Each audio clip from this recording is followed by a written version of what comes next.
1, 2, 3. Hai guys. Jadi kita di sini dari kelompok berapa? 3 dengan aku Aisyah, aku Salman, aku Tiara, aku Syifa, dan aku Alman. Oke. Jadi di sini kita buat live seputar observasi yang kita lakuin bulan lalu nih di 16 Oktober 2025. Di mana tuh teman-teman kemarin kita observasinya? Di KBTK Taman Main Royal Ati. bener banget, Taman Main Royal Ati. Nah, jadi teman-teman yang punya pertanyaan seputar observasi kita kemarin boleh yuk komen di kolom chat. Ramain ya guys. Ya, di sini baru 5 penonton, kita tunggu sampai 100 ya. Oke. Wah, langsung 100 teman. Gacor. Oke, udah ada muncul belum ya pertanyaannya? Udah tuh kak, Apa banyak nih pertanyaan pertanyaan kak. pertama? Banyak. Langsung bacain deh. Boleh. Oke, pertanyaan pertama nih kak. Coba dong ceritain gimana sejarah dan akreditasi yang ada di Taman Main Royal Ati tersebut kak. Sebelum itu kita kasih tahu dulu Royal Ati di mana sih teman-teman? Royal Ati tuh ada di Pulau Gadung. Betul, di Pulau Gadung. Iya, deket Tip Top sama dikit ya Iya, teman-teman. sebelah. Ya, yang nanya lagi, Mau cari aja di Google pokoknya Maps di ya. Google Kak? ada ya. Bener. Oke. Nah, lanjut pertanyaan tadi. Lanjut. Jadi yang mendengar-dengar dari narasumber kita kemarin, sekolah ini tuh sebenarnya masih tergolong sekolah yang baru berdiri, yaitu dia berdiri di tahun 2019. Tapi kerennya sekolah ini tuh udah terakreditasi dan juga udah diawasi oleh BPK loh. Keren banget gak sih? Keren banget kak. Keren. Nah kalau dari pengamatan aku sendiri, sekolah ini tuh dari awal berdiri emang udah berorientasi ke arah kualitas gitu, kualitas pendidikan terhadap anak-anak TK di lingkungan tersebut. Sekolah ini juga konsepnya selaras dengan aliran yang kita pelajari nih di teori belajar dan pembelajaran, yaitu teori humanistik. Jadi fokusnya tuh mereka benar-benar ke pengembangan kompetensi dan pengembangan tiap bakat atau minat dari anak-anak TK di Taman Main Royal Ati ini.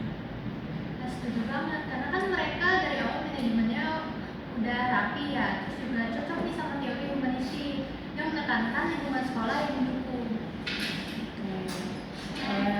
Dari Alma Hairunisa udah kejawab belum ya? Alma, ketik 1 kalau udah menjawab di kolom komentar. Oh, udah tuh kata Ucup, udah kata Ucup. Ucup juga. Oke, kita next ke pertanyaan selanjutnya. Ini ada dari Seiman Saatap. Oke, pertanyaannya di sini gimana sih sebaran siswa di TK Royal Atin sendiri sama strategi promosi sekolahnya? Ada yang bisa jawab gak guys? Setahu aku sih kemarin narasumber tuh bilang kalau misalkan siswa ini tuh tersebar dari berbagai daerah loh, jadi bukan cuma di daerah Pulau Gadung aja, dan juga bukan di Jakarta Timur aja, tapi juga ada yang dari Jember, Iya. Selatan, Bekasi gitu. Oke, terus kan tadi kita emang ngaitin sama teori mata kuliah teori pembelajaran dan belajar dan pembelajarannya. Tapi kita nggak lihat dari sudut teori juga, nggak langsung ke pembelajarannya, tapi juga lingkungan sekolahnya itu tuh terkenal sama bikin orang tua tuh percaya sama sekolah tersebut. Makanya brandingnya tuh apa ya, udah baik banget di mata orang tua di sekitar. Nah, kepercayaan itu kan di teori humanistik sendiri penting ya, karena memanusiakan manusia selayaknya manusia gitu. Jadi orang tua tuh percaya sama teknik pembelajaran di sana, karena hubungan sekolah sama orang tua tuh benar-benar berpengaruh banget sama lingkungan belajar anak-anak tersebut. Benar banget. Nah, jadi apa ya? Jadi orang tua tuh bisa merasa aman gitu kalau misalnya anaknya tuh masuk ke sekolah ini karena memang menyesuaikan sama konsep humanistik sendiri. Oke, mungkin pertanyaannya apakah sudah terjawab ya teman-teman? Boleh nih diketik 2 kalau di kolom komentar kalau misalnya udah terjawab. Ya. Oke, langsung pertanyaan berikutnya. Dibacain boleh kalau mungkin. Ada pertanyaan dari ini nih, Dayu Arya _Wibawa. Oke, di sini ada berapa sih jenjang Oh, ada berapa sih kapasitas sekolah ini tuh menampung berapa anak dan jenjangnya tuh apa aja? Kalau kapasitas di Taman Main Royal Latin ini benar-benar dibatasin teman-teman. Jadi nggak bisa sabrek-abrek, tapi cuma dibatasin 46 orang per tahun ajaran. Ya, jadi quality over quantity ya man ya. Benar banget. Wah, berarti bagus ya, karena kan kalau misalkan gurunya sedikit, otomatis anak itu bisa lebih banyak eksplorasi dan guru itu bisa benar-benar menjadi fasilitatornya. Benar banget loh, anak juga jadi bisa punya pemahaman sendiri loh. Ya, ini ada yang komen nih dari Rafa, katanya keren banget ya. Iya bener, keren banget. Nah, kita kesana juga emang lingkungannya mendukung banget sih, nyaman, dan itu tuh di komplek perumahan, jadi nggak terlalu crowded juga. Asik deh pokoknya teman-teman. Mungkin udah terjawab ya kak? Udah. Udah nggak usah ditanya. Oke, tanya lagi. Langsung ya ke pertanyaan selanjutnya. Boleh Ada dari Hafsah_Adia 123. Di sini apa sih visi misi sekolah tersebut dan lulusan dari TK itu tuh gimana? Boleh dijawab guys. Mungkin visi misinya itu pasti juga keren banget ya. Terus juga kayak pokoknya tuh mencakup akhlaknya juga, terus juga adab, terus juga mereka juga dibiasain untuk hafalan gitu. Dan juga kemandirian untuk anak-anak tersebut. Betul. Jadi emang keren banget visi misinya. Jadi kan karena sekolah Islam ya, jadi ya fokusnya itu ya menghafal Quran, terus tapi masih juga sejalan sama pembelajaran modern saat ini juga. Jadi terintegrasi satu sama lain. Jadi nggak ada yang ketinggalan, semuanya berbarengan. Jadi relate banget sama teori behavioristik nih yang kita pelajarin minggu-minggu sebelumnya, karena pembiasaan itu kan pembiasaan perilaku baik tuh perlu ya, kayak akhlak, adab, itu bagian dari conditioning. Jadi emang tiap pagi tuh mereka juga ada hafalan ya, kayak tiap harinya ada kayak store hafalan gitu. Terus storytelling. Iya, benar. Kemarin kita pas kesana lihat mereka tuh lagi dibacain kisah-kisah Iya, Nabi ya. kisah Nabi. Kemarin Nabi Musa ya. Iya, jadi itu ada di free time-nya mereka juga. Jadi bagus ya visi Dan misinya. emang pas di sana tuh anak-anaknya beneran interaktif banget gitu. Bener, Banyak bener. yang kayak wah ini nih gitu. Pokoknya lucu banget deh. Mereka tuh pokoknya benar-benar explore sesuai dengan minat dan Iya. potensi mereka ya. Jadi teori humanistiknya itu tetap banget. Betul. Oke, jawab yang lanjut aja mungkin nggak? Pertanyaan Oke. berikutnya nih. Banyak nih pertanyaannya soalnya. Sabar satu-satu ya teman-teman. Ini kita scroll banyak banget nih. Kita kebanyakan pertanyaan. Oke, next pertanyaan dari Adista 567. Di sini gimana sih pembelajaran dari gurunya sama manajemen kelasnya? Ya. Jadi satu observasi kemarin itu, dan narasumber itu bilang kalau misalkan guru itu ada 6 orang. Nah dari mereka itu lebih banyak memfasilitasi daripada mendikte. Nah ini kan jarang banget ya kita temui di sekolah lain. Rata-rata sekolah itu kan gurunya banyak yang lebih mendikte daripada memfasilitasi. Ini benar banget. Jadi anak-anak tuh kayak diberi kesempatan untuk bisa mengembangkan pemahamannya sendiri gitu. Jadi guru cuma ngarahin dan selebihnya diserahkan lagi kepada murid-muridnya. Ini tuh juga kayak sejalan sama teori yang kita juga pelajari, yaitu teori konstruktivistik, yaitu anak diberi ruang untuk mencari pemahamannya sendiri. Nah, tapi juga ada behavioristiknya gitu ketika mereka membiasakan aturan kelas dan perilaku di kelas. Ya, biasanya kan anak kecil kalau didiktein kayak gurunya cuma ngomong depan kelas dan nggak ada intervensi, kayak nggak ada komunikasi dua arah kan, jadi anaknya bingung ya. Nah di Atin ini enggak ya teman-teman, jadi benar-benar gurunya tuh kayak ngobrol sama anak-anaknya, tapi tetap tegas juga kemarin ya pas bikin tugas itu kan yang udah kursi benar. Ada pengarahannya gitu. Betul. Lanjutkan, ini ada pertanyaan teman nih. Coba kasih gambaran mengenai kurikulum yang ada di TK Royal Latin itu, gimana sih kurikulumnya? Oke, kurikulumnya mungkin di sini pakai kurikulum Merdeka, tapi ada pendekatan, yaitu namanya pendekatan Montessori. Oh, Jadi benar-benar kayak tadi kan, itu orang-orang atau anak-anaknya dikasih ruang buat explore gitu. Ada yang sukanya ngegambar, ada yang sukanya melukis, nyusun puzzle, ada yang cerita dan segala macam gitu. ada yang tanya nih Montessori itu apa?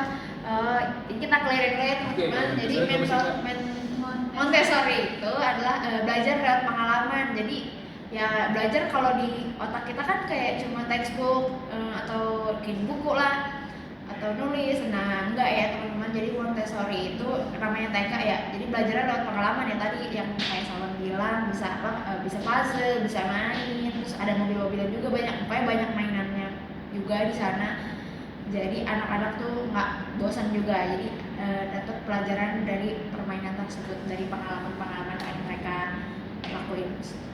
Banyak ya kan ternyata yang belum tahu apa itu pendekatan Montessori. Aku pun Yes. juga gitu loh pas baru dikasih tahu. Awal-awal denger ya. Iya, nah, ini apa Montessori? Tapi ternyata tuh Montessori juga keren banget dan juga sejalan sama teori konstruktivistik lagi yang pernah kita pelajari. Kalau misalkan anak itu yang diberi kebebasan lah dalam memilih apa yang dia pengen pelajari dan juga berdasarkan dari pengalaman mereka. Betul banget sih. Nah itu juga relate sama teori humanistik karena kan Montessori ini sangat menghargai kelebihan anak ya. Nah, kalau misalnya apa ya, adalah sama teori konstruktivistik terus juga humanistik. Nah, nggak kalah juga ada teori behavioristiknya ini. Kayak pas guru tuh ngasih penguatan gitu ketika si anak tersebut tuh berhasil menggunakan alat Montessori dengan benar gitu. Jadi ada mungkin ini apa ya, berhubungan sama apa, reward and Punishment. Jadi reward tuh kayak sesuatu yang diberi kalau anak tersebut tuh melakukan hal-hal yang positif. Tapi kalau punishment itu bentuknya hukuman kalau hal yang diberikan kalau anak tersebut tuh melakukan hal yang negatif. Jadi kalau reward itu positive reinforcement, kalau punishment itu negative reinforcement, dan itu masuk ke apa? Behavioristik. Oke, lanjut nih ke pertanyaan selanjutnya. Kok sepi lagi ya guys? Kok turun ya jadi 50? Kita nggak bakal jawab pertanyaannya lagi kalau belum ada 100 viewers lagi ya teman-teman. Kita tunggu 98 tuh lah, 98. 98. Oke, lanjut ya. Langsung nih ada pertanyaan lagi, masih banyak. Apakah pembelajaran di sana tuh nyesuaiin sama karakter anak di Atin? Ini pertanyaan dari Tiara 123. Oke, boleh dijawab. Oke, jadi pembelajaran di sana tuh bukan yang menyamaratakan semua anak ya teman-teman. Jadi kayak kalau misalkan Alma nggak bisa berhitung ya nggak apa-apa, jadi dia nggak dipaksa untuk bisa berhitung. Tapi kalau misalkan aku bisa berhitung, ya akan dibantu gitu. Tapi begitu pun juga Alma, aku juga akan dibantu. Tapi jadi guru-guru sana tuh iya tidak memaksakan. Jadi nggak ada target yang betul. Jadi setiap anak tuh targetnya beda-beda. Soalnya mereka. Kemarin yang kan, maksudnya ini kita fokusnya juga sekolah itu tuh fokusnya masih Al-Quran ya. Ya itu gimana sih Mas? Kemarin inget gak? Yang mana tuh? Oh, Yang kan maksudnya walaupun gurunya memberi kebebasan, tapi dia masih ada target juga nih hafal Al-Quran sebelum itu. Jadi tiap anak juga tetap dikasih target buat menghafal Al-Quran dan doa-doa. Jadi lagi-lagi itu sebagai bekal seorang muslim aja. Betul. Jadi Tadi ibaratnya nggak harus yang di masih kamu harus gini. yang penting punya bekal. Punya pegangan Dan dia aja. nanti di sekolah selanjutnya. Jadi ini benar-benar humanistik pure ya, Sukses. 100% ya. Karena mandang tiap anak tuh ya memang punya kelebihan, punya potensi masing-masing. Jadi gak mengungkam atau menyamaratakan semua anak ya. Keren sih ya. Terus juga konstruktivitas juga karena anak itu membangun pengetahuan sesuai dengan kesiapan dirinya tanpa ada paksaan dari siapapun. Oke, lanjut Kak. Ini pertanyaan berikutnya masih Lanjut banyak nih dari Bayu Ganteng. Bayu langsung. Iya, orang tua di sana gimana sih Kak? Apakah terlibat aktif di sekolahnya? Kalian Alma Nah, mungkin siapa? kalau di sekolah ini tuh kemarin pas kita observasi dan udah nanya-nanya juga, mereka tuh kayak di sekolah itu orang tua juga aktif gitu, memang aktif dilibatkan. Jadi nanti bakalan ada laporan yang dikirim mingguan gitu. Dan tiap 3 bulan juga bakalan dikirim sama gurunya kepada orang tua siswanya gitu, supaya orang tua tuh tahu gitu, oh anaknya udah berkembang sejauh apa gitu. Oke, jadi baik lagi ini masuk banget ke teori humanistik karena ya yang aku bilang tadi di awal ya, di pertanyaan awal-awal. Jadi hubungan orang tua sama sekolah tuh penting banget buat membangun rasa security dari anak tersebut, dari rasa aman. Jadi kayak apa ya? Ya anak ke sekolah di sekolah aman, di rumah pun aman. Jadi kayak ya dua-duanya tuh sama-sama kayak rumah. Mungkin emang sekolah pertama anak tuh rumah, tapi ya di sekolah juga kalau bisa rasanya kayak di rumah lah, jangan kayak merasa itu kewajiban buat datang sekolah. Jadi kayak yaudah di rumah aja gitu. Jadi perlu banget komunikasi ya Maya. Jadi anaknya juga nyaman gitu belajar di sekolah. Terus juga ini ya, laporan mingguan itu juga sebenarnya bagian dari teori humanistik loh. Karena sekolah ini memberikan mentoring terus-menerus pada progres anaknya ini ke orang tuanya. Ya jadi kayak nggak ada kayak kalau rapot ada kan kemarin kita nanyanya tuh kayak ada nggak report card gitu yang mingguan. Jawabannya tuh nggak ada, jadi dia tuh emang per kayak rapot anak SD aja ya yang per semester gitu dikasih, tapi tiap minggu ada laporan lewat, kan sekarang udah ada teknologi jadi lewat WhatsApp. Jadi ada grup WhatsApp ke orang tua sama gurunya biar komunikasi itu tetap lancar pula terjaga. Jadi tiap minggu tuh dikabarin kayak video, kayak hari Jumat hari ini si Keanu bikin eksperimen apa, terus lagi menggambar melukis apa, seperti itu. Ini keren banget ya teman-teman.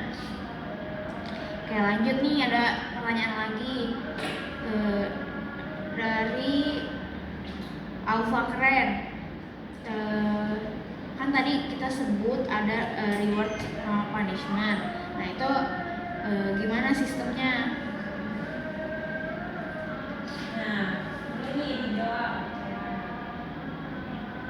Kalau reward itu bagus sih, sesuai sama teori behavioristiknya. Nah, reward yang dikasih itu kan berupa bintang yang bisa ditukar dengan hadiah. Ya jadi ada bintang di papannya gitu. Di papan atau di baju ya? Di papan. Oh di papan, jadi di papannya itu ada nama anak-anaknya. Jadi kalau misalnya anak-anak itu tuh melakukan hal yang positif lah, yang baik gitu, itu tuh dikasih bintang. Di samping namanya gitu, jadi Tuh. ada bintang 1, 2 gitu.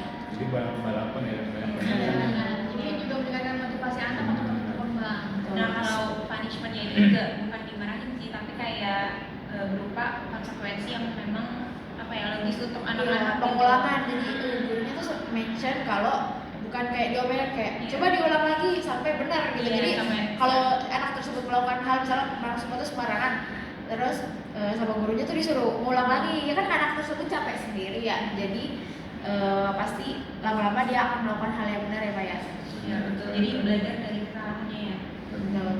Oke, pertanyaan selanjutnya nih.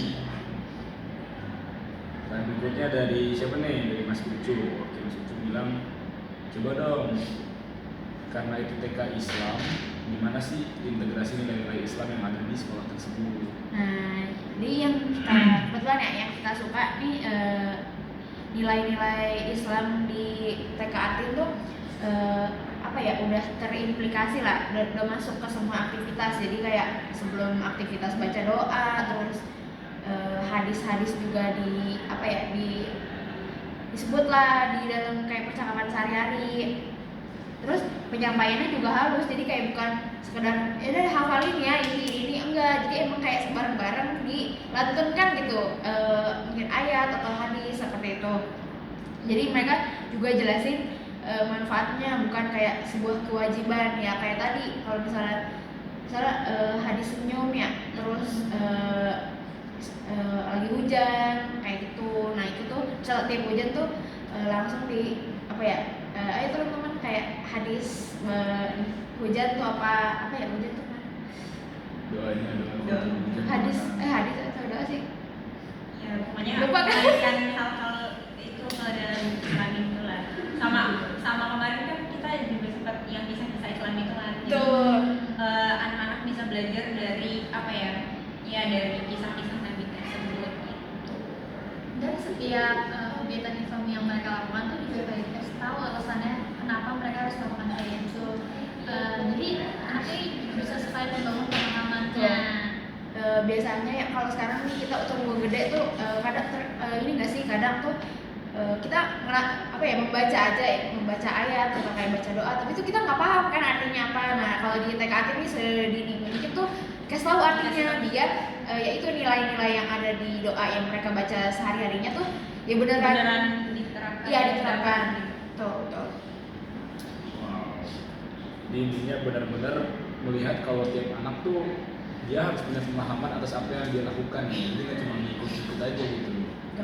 Dan di situ justru membentuk pribadi yang bertanggung jawab dan punya moral yang baik. Lanjut kita lagi nggak? Next pertanyaan selanjutnya dari Cimpa Aguskor. Gimana Kak? Bagi Kalau ada anak yang belum capai target itu gimana Kak? Nah, Waktu gimana tuh Kak? kalau kemarin tuh pas kita observasi gurunya tuh bilang kayak semua anak kan sama ya, maksudnya kayak punya keistimewaannya masing-masing gitu. Jadi nggak ada istilah kayak ini belum capai target atau ini belum ini udah capai target gitu, nggak ada yang. Nah, yang bikin aku respect tuh kayak mereka kan memang tidak ada istilah gagal gitu ya, dan memang semua anak tuh punya keistimewaannya masing-masing gitu. Nah kalau misalnya ada hal yang memang belum mereka belum mungkin belum sampai gitu ya, dan masih butuh banyak belajar lagi, guru-guru tersebut tuh nyari gitu, misalnya kayak pendekatan apa yang bisa dilakukan gitu, dicari pendekatan lain gitu supaya anaknya juga bisa nantinya bisa sampai di tahap itu gitu. Terus juga evaluasi juga melibatkan sama orang tua gitu, terus diomongin juga sama orang tua nanti anak itu seperti apa gitu. Jadi evaluasinya dibarengin sama orang tua supaya orang tuanya juga tahu gitu. Nah itu Wow. humanistik banget, karena kan humanistik itu benar-benar fokus ke pertumbuhannya ya, bukan cuma hasilnya aja. Lanjut. Pertanyaan terakhir.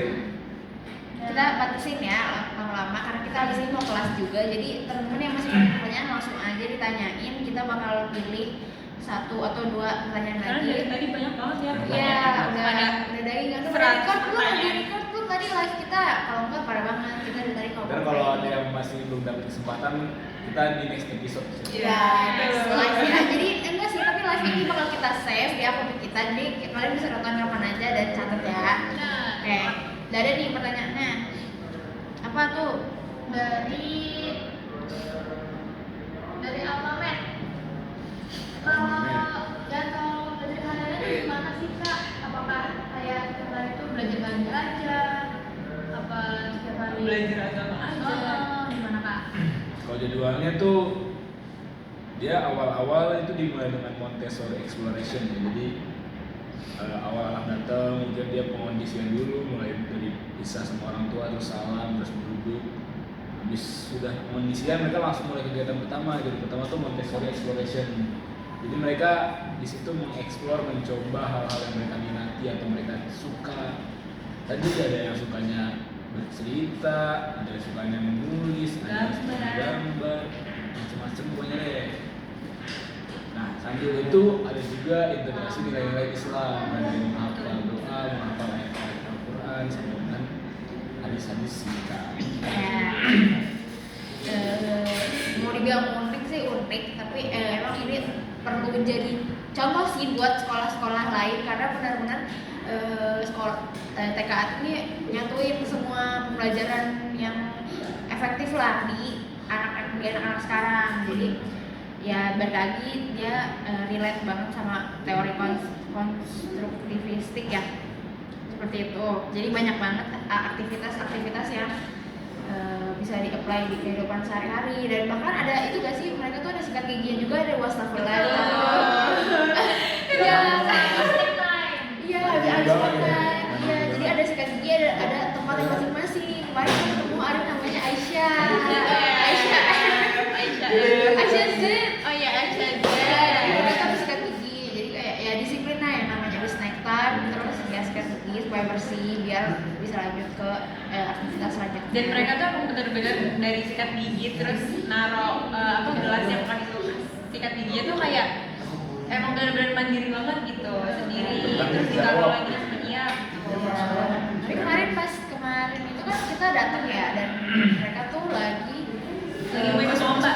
Iya, Ya, masuk pas lagi worksheetnya gitu. Jadi mereka tiap minggu, tiap hari ya ada worksheetnya gitu, lembar pekerjaan yang dilakukan, bisa nempel-nempel, bisa gambar. Nah itu mereka ada mapnya ada Kalau lomba sendiri ya. buat Iya. arsip atau nyimpen. Iya, jadi mereka taruh sendiri, namanya dipanggil, dimasukin sendiri, dan itu tuh tanpa sadar juga mereka jadi mandiri kan, bisa naruh mapnya sendiri, masukin dan tangannya jadi terlatih lah. Gitu. Oke. Jadi kesimpulannya apa nih Kak? Hasil observasi dan diskusi kita tadi. Jadi dari hasil observasi kita setelah yang kita observasi ini tuh memerlukan tiga teori pendidikan sekaligus, yaitu teori heuristik, konstruktivistik, dan juga humanistik. behavioristiknya juga kelihatan banget dari reward, punishment, juga kebiasaan yang anak-anak lakuin di TK. Ya, jadi kan STKAG ini kayak menghargai juga ya keunikan atau perbedaan dari anak-anak tersebut, dan ya balik lagi dia itu sangat humanistik banget lah. Betul. Nah, kalau untuk konstruktivistiknya itu bisa kita lihat dari metode Montessori dan eksplorasi mandiri. Wah, keren sih ya, lengkap banget model-model yang ada di sekolahnya. Oke, jadi kita akhirin aja sampai sini. Teman-teman kalau ada pertanyaan lagi kita live lagi kapan? Kapan ya? Tahun depan. One day insyaallah. One day ya, tunggu aja. Lagi kayaknya yang mau tanya. Oke, Udah. udah. Kasih guys udah nonton ya. Jangan lupa senyum, tabasum, kafi bajunya. Akhirnya sudah kok. Jangan lupa senyum